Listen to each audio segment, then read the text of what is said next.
সারা বাংলাদেশ আমাদের এই মেসেজটা পৌঁছাইয়ে দেন।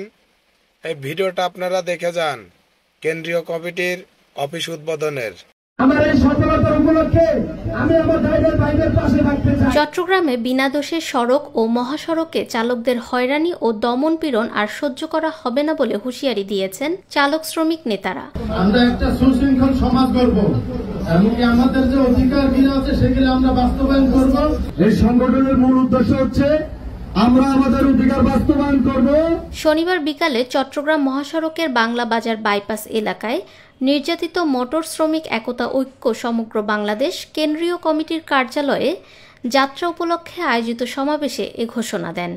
আমি মনে করি ৬৪ জেলা থেকে আমাদের নির্যাতিত মোটর শ্রমিকের ড্রাইভাররা আজকে কালুশা বাইপাস বাংলা বাজার আমাদের নির্যাতিত মোটর শ্রমিক একতা ঐক্য সমগ্র বাংলাদেশের যে কেন্দ্রীয় কমিটির অফিস উদ্বোধন করার জন্য সারা বাংলাদেশের থেকে নির্যাতিত মোটর শ্রমিকের ড্রাইভার সাহেব সবাই চলে আসছেন।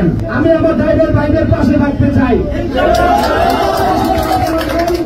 যেখানে অন্যায় দেখবেন আমার ড্রাইভার ভাইরা সেখানে আপনারা প্রতিবাদ করবেন। সংগঠনের সভাপতি মোহাম্মদ সাজ্জাদ মোল্লার সভাপতিত্বে অনুষ্ঠিত সমাবেশে সাধারণ সম্পাদক মোহাম্মদ সোহাগ মিয়া, সাংগঠনিক সম্পাদক নূর আলম সহ আরও অনেকে বক্তব্য দেন।